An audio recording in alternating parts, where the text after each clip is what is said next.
Hey guys, Matt Bell at the Electric Violin Shop. This week we're going to be talking about how to dial in a good tone with your electric violin. Last time we were talking about the ME80 pedal, so I'm going to use that to demonstrate how to do this today. One of the very common questions we get from people is, hey, I got this pedal, it can make all these cool sounds. How do I get like good sounds that I want to use? So I use a fairly simple process. It's called experimentation. And it sounds a little trite, but that's totally how it's done, right? It's done by experimentation. And there are sort of two approaches to dialing in a good tone. One of those is trying to match an existing tone. You hear a recording, you're like, oh, I want to get that tone. The other one is just kind of playing and shooting in the dark. And hey, whatever I come up with that sounds good, I'm going to sort of set that aside. I'll say that matching an existing tone is really hard. If you heard a video and you're like, oh, I want to sound like that person on that video, that's a thing that can be done. But you got to understand that tone, when you're hearing tone, that comes from, first and foremost, it comes from the player. You're hearing the player and the way their hands interact with the instrument. You're hearing their technique. You're hearing their instrument. You're hearing their effects, and then everything else, the bow, the temperature in a room, all that kind of stuff, which mic they're using. So trying to match an existing tone, we could sell you the exact same instrument and the exact same gear and tell you the exact same settings that Mark Wood is using when he records his stuff, but you're not Mark Wood and your hands don't sound like Mark Wood's hands. So you might be able to have that gear and those settings. That does not necessarily mean you're going to sound like that, right? So that part is a little bit tricky. I will say the best way to learn how to do this type of thing is experimentation.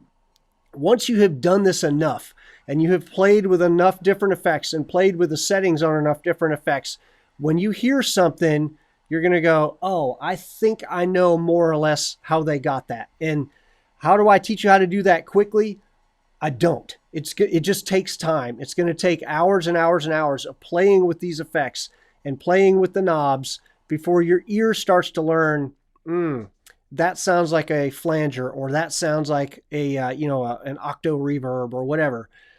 So I'm going to suggest that you start with a good, clean, unprocessed tone. Make sure that what's coming out of the instrument is a good sound all by itself, because we can't clean up something that doesn't sound good. So make sure when you plug your instrument straight into the amp or straight into your effects pedal with all of the stuff off, that the sound you're getting is a pleasing sound. Maybe add a little bit of reverb to start, just kind of give it the sound like it's in a little bit of space, and then start working with one effect at a time. If you buy a multi-effects pedal that has a bunch of presets in it, I generally don't mess with those. The exception would be the Zoom AX1 that has some violin-specific presets in it. Pretty much everything else is built for guitar, and they're really complicated, and you could flip through the 200 presets they got and you go, yeah, none of these sound good. None of them are supposed to sound good with your instrument. So I usually start from scratch. You can turn all of those blocks off, all of the effects blocks off. Make sure that it sounds good with nothing on. Maybe put a little bit of reverb at the end, and then start one effect at a time. So part of this experimentation process is going to be ear training. So when you import a block, you say, hey, I want to try this delay block. We'll put it in there. Let's center all the control knobs, and then we're going to adjust one parameter at a time. With everything centered, you're going to take one parameter, turn it to 0, turn it to halfway up, turn it to all the way up, and that way you can hear what does that knob do. And once you can hear, you can train your ear to, oh, what does that knob do? Then you can find a spot where you like it the best, then you go to the next knob, and we do the same thing. So you're going to repeat for each parameter to teach your ears what each of those controls do. Now, keep in mind that some of these effects are volume dependent.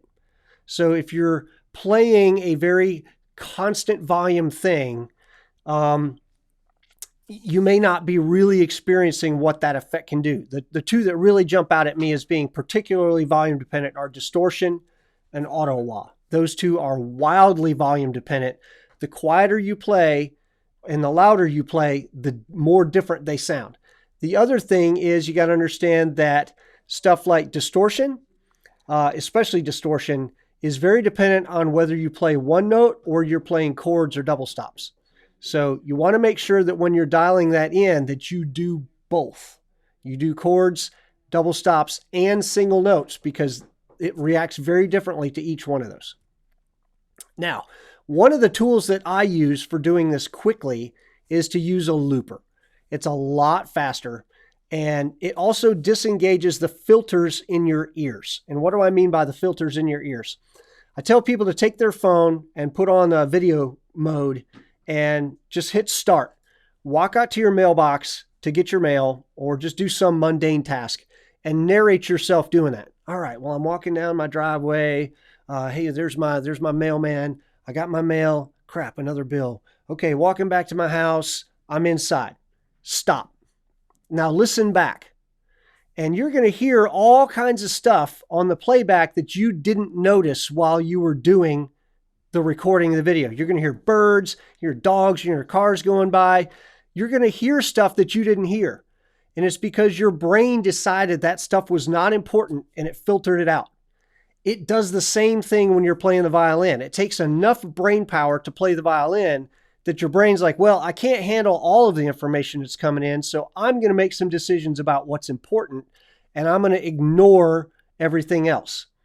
So while you're thinking about playing the instrument, there are things that you're not going to hear.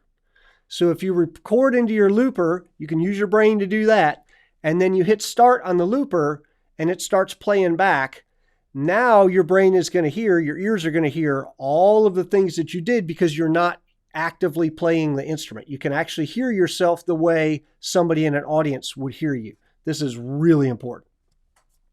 So here's the setup that I use for doing this. I've got an instrument going into a looper, going into my effects pedal. So the looper's at the very front.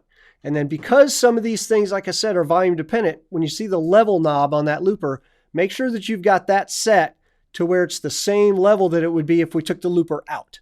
Right? So on this loop station, I keep it centered, and that way, whatever volume I'm putting in is the same volume that would be coming out. So when I take the looper out of this, any of my volume dependent effects are still going to act the same way. Does that make sense?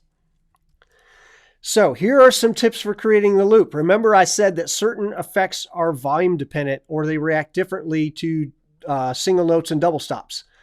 So they also, some effects react differently to fast or slow playing.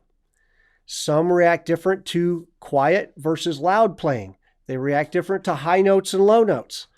So some will react differently to legato, spiccato, or pizzicato, chopping, any of those. They react differently to noises. If you do sort of a slide or a grind or whatever, different effects are going to react differently. So make sure that when you're recording your loop, you've got slow notes, you've got fast notes, you've got single notes, you've got chords. You want to vary your right hand technique. You want to play with some dynamics, and you want to throw some noises in there. So what you want to do once you've got this loop rolling, get as close to, dial in, if we're trying to dial in a flanger tone, get as close as you can with your loop, then record another loop playing a different way. Repeat that same process, trying to tweak the settings on your flanger. Then turn off the looper, play the violin live because you're going to be reacting to what you hear. And then at that point, we should be able to get the final touch up on that particular tone with that setting. Now, how do we take this from sounding good in our bedroom to sounding good on a stage? That is a whole nother set of challenges, and we've got a video I'm going to put a link up to here or wherever I put these links. But it's a video called Dialing in Your Tone Fast, and it's getting it from the bedroom to the stage, because those are wildly different things. So you can really sort of dial in a lot in your bedroom. Translating to a stage is a little bit of a different thing, and I would suggest that video for you for sort of part 2 of this process. Now, I'm going to show you a video of me playing the loop that I recorded for this, and then dialing in 3 different tones. It takes about 7 minutes. That's how fast it can actually happen. So here we go.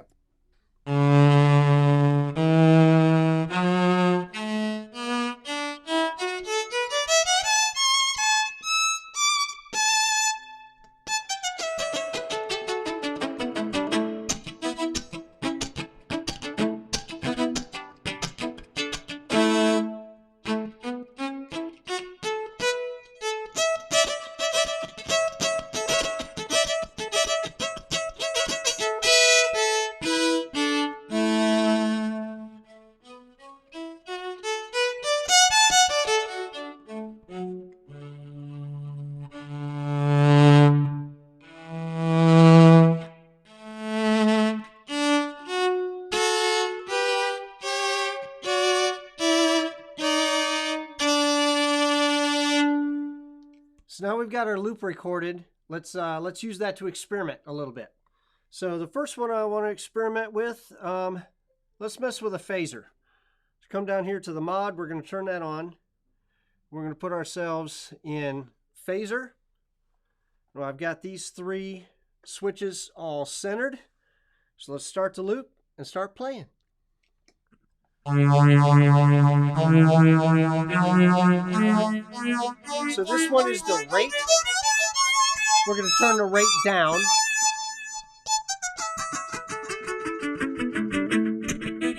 Now let's sweep it up and see what we hear.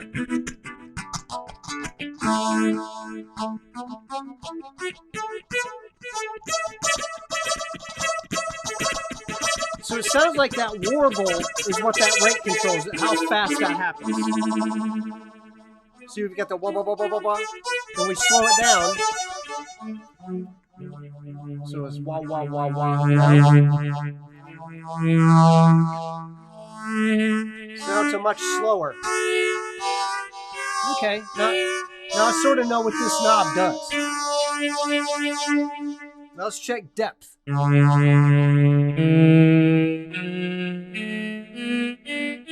I can hear that with that warble, it's now a medium speed, but it's not going very deep.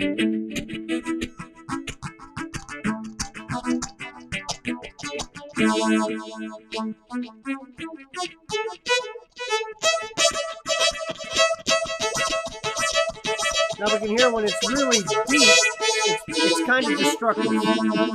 Maybe that's good. I don't know. Whatever you're trying to go for.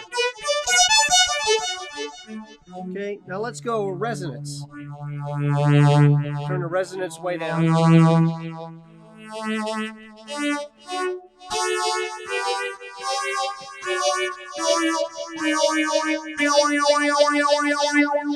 Okay, I hear what that one doing too. It's got that oi, oi, oi, oi.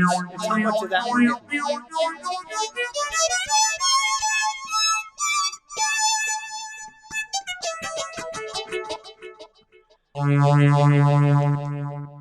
So we can hear what that effect does. We now know what all three of these buttons do, and that gives us an idea of how to dial in a phaser. Let's do the same thing, but let's do it with a, let's do it with an auto wah. So that's going to be T-wah up. Turn this on.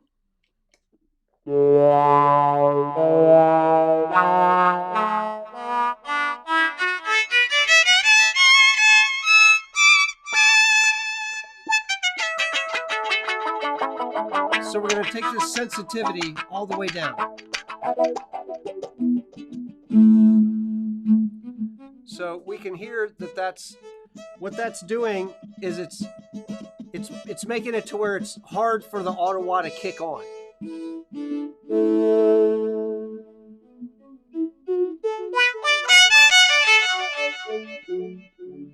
So as we turn the sensitivity up, now and that's why we started doing a lot of volume dependent stuff here.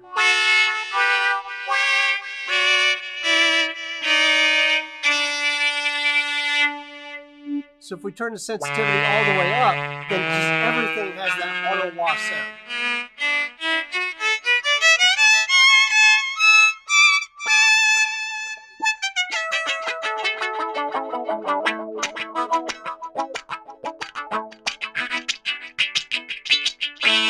So that's the tone knob. As we go down, here it gets kind of dark sounding, and turn it up, it gets real bright and bitey.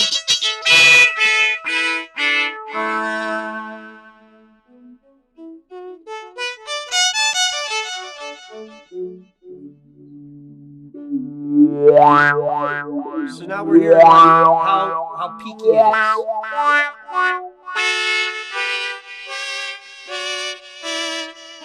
See how it's not very peaky now, but it is now. So now we know how to set an auto wah. And all this can happen pretty fast if you're using the looper. Now let's do a distortion. Let's pick a distortion, and we'll do preamp sound here.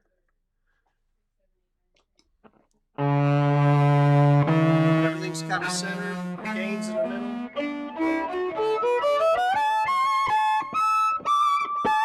So let's hear what happens when we turn up the gain.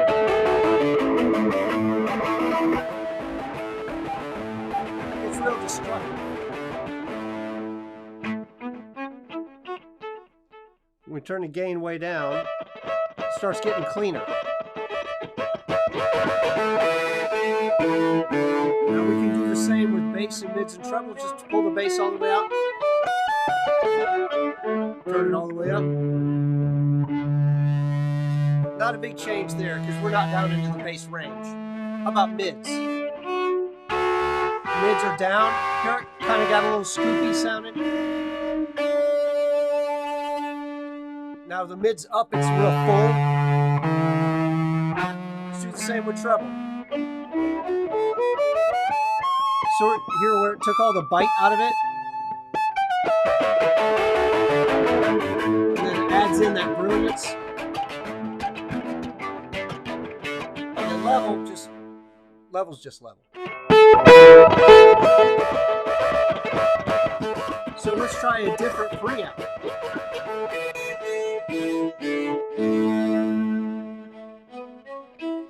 So that different preamp has sort of a different character to it.